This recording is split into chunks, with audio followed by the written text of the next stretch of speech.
Bismillahirrahmanirrahim. Assalamualaikum warahmatullahi wabarakatuh.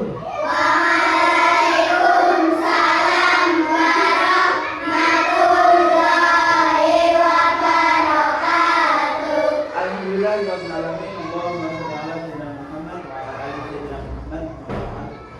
Alhamdulillah di pagi yang sedikit panas ini kita masih diberikan kesehatan yang sempurna sehingga dapat melaksanakan kegiatan belajar mengajar seperti biasa. Oke? Alhamdulillahirabbil alamin. Pada mata pelajaran yang kedua ini kita belajar tentang hak dan kewajiban di sekolah. Jadi pendidikan Pancasila ini mengajarkan tentang hak dan kewajiban di sekolah. Oke, di sini Pak Guru akan menerangkan sedikit hak siswa di sekolah. Sebelumnya, perhatikan Pak Guru bacakan dulu dari KS. Setiap orang, termasuk anak-anak, memiliki hak dan kewajiban sesuai perannya. Misalnya, ketika berada di lingkungan sekolah, terdapat hak dan kewajiban anak di sekolah. Sebagai siswa, hak dan kewajiban menyangkut dengan suatu hal yang anak terima. Jadi di sekolah kamu punya hak sendiri. Nah, ketika di sekolah kamu berhak menerima ilmu dan mengajarkan dari guru. Jadi kamu sebagai siswa nih punya hak. Hak itu sesuatu yang harus kamu dapat, ya. Hak itu sesuatu yang harus kamu dapat. Misalnya di sekolah kamu berhak menerima ilmu. Misalnya kamu di sekolah kok tidak menerima ilmu, bolangan, Pak Guru gak ngajar, Pak Guru tidak masuk ke kelas kalian. Kalian itu harusnya minta hak kalian. Hak kalian apa? Hak kalian adalah menerima ilmu dengan cara kalian ke kantor lalu bilang sama guru dan Pak Guru dan Bu Guru mau masuk ke kelas karena sekarang sudah masuk jam pelajaran. Nah, karena itu hak kamu sebagai murid di sekolah itu berhak mendapatkan ilmu. Nah, ketika kamu tidak mendapatkan ilmu, ya harus itu gurunya. Kenapa kamu tidak mendapatkan ilmu? Nah, itu hak kamu. Nah, hak di sekolah yang kedua itu berhak menggunakan fasilitas di sekolah. Kamu itu berhak menggunakan meja, kursi, papan tulis, kipas angin. Ini hak kamu nih. Misalnya kipas anginnya kok tidak nyala, cara Pak Guru itu tidak boleh, jangan dinyalakan. Padahal kamu panas gerak, tapi tidak dinyalakan. Nah, itu kamu boleh komplain Pak Guru. Kan ini hak kita. Ya, hak kita itu bisa menikmati fasilitas yang ada di sekolah ini. Termasuknya kamu kelas 3 nih, kelas 3A. Kamu punya kipas angin, boleh dinyalakan. Nah, nih. Panas kan?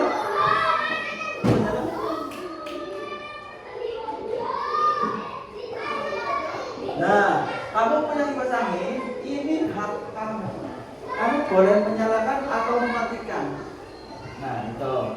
Terus yang ketiga, berhak memperoleh bimbingan dan konsultasi. Nah, jadi kamu itu berhak mendapatkan bimbingan dari guru dan Pak Guru dan berkonsultasi. Misalnya kamu kesulitan dengan suatu ilmu, nah kamu boleh bertanya, Pak Guru masih sulit dengan ilmu ini. Nah, pasti Pak Guru mengasih tahu. Enggak mungkin Pak Guru tidak mengasih tahu karena itu hak kamu. Ya, hak kamu itu menerima ilmu. Kalau belum paham, ya harus bertanya. Pak Guru nggak bakalan jangan paham tahu. Nah, nggak bakalan. Pasti diterangin ulang karena itu hak kamu. Hak kamu itu mendapatkan ilmu.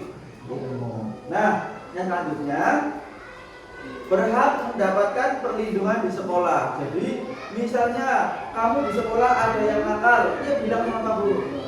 Ya, bilang sama Bu Guru. Nah, itu merupakan perlindungan. Jadi kamu itu di sekolah ya Pak Guru dan Bu Guru yang melindungi gitu. Ada yang nakal, bilang sama Pak Guru dan Bu Guru, ya enggak?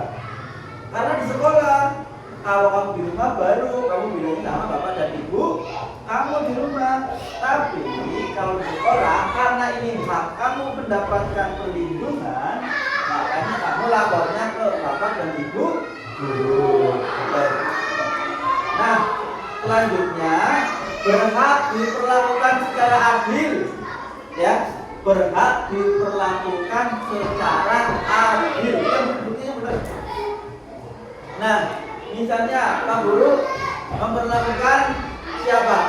Memperlakukan Marlina misalnya. Pak Guru kasih jeda tulis, kasih uang tulis. Nah, kalian kok tidak? Nah, kalian itu boleh komplain, Pak Guru harus gitu.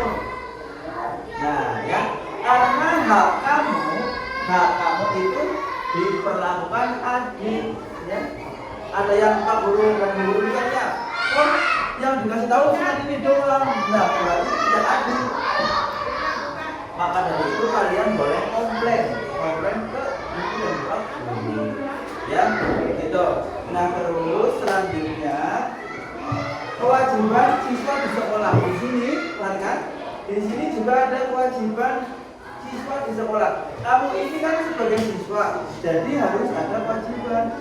Kewajibannya apa Pak Guru di sekolah? Nah, yang pertama, kewajiban kamu ketika di sekolah yaitu wajib mengikuti pelajaran dan ujian di sekolah, ya. Siapa yang kemarin dikasih tahu Pak Guru, misalnya mau ke Jakarta, nggak boleh, Pak, ya. Padahal lagi ujian, nggak ada kan? Nggak ada. Yang sakit pun kalau bisa, kalau masih bisa jalan itu harus berangkat ketika ujian sekolah, karena itu merupakan kewajiban kamu sebagai siswa harus mengikuti ujian sekolah. Nah, terus yang kedua, wajib patuh kepada bapak guru dan ibu guru. Itu kamu harus, itu kewajiban kamu. Kamu harus patuh kepada bapak dan ibu guru. Nah, itu. Terus yang C, wajib menjaga etika dan saling menghormati, tidak saling wajan-wajanan. Perhatikan, di sekolah orang kena wajan-wajanan, apalagi wajan-wajanan orang tua nggak boleh, karena nah masih ada ya, ternyata masih ada yang wajan-wajanan orang tua. Perhatikan, orang tua itu sangat-sangatlah berpengaruh buat kamu. Kalau tidak ada orang tua, kamu bisa dilahirkan tidak? Hah? Perhatikan, kalau tidak ada orang tua, kamu bisa dilahirkan apa tidak? Tidak. Malah udah lahirin kamu, udah ngasih makan kamu, udah memberi nama kamu, malah wajan-wajanan. Ya, jadi perlu kalian ketahui, orang tua itu perannya itu sangat penting atau sangat banyak buat kalian semua.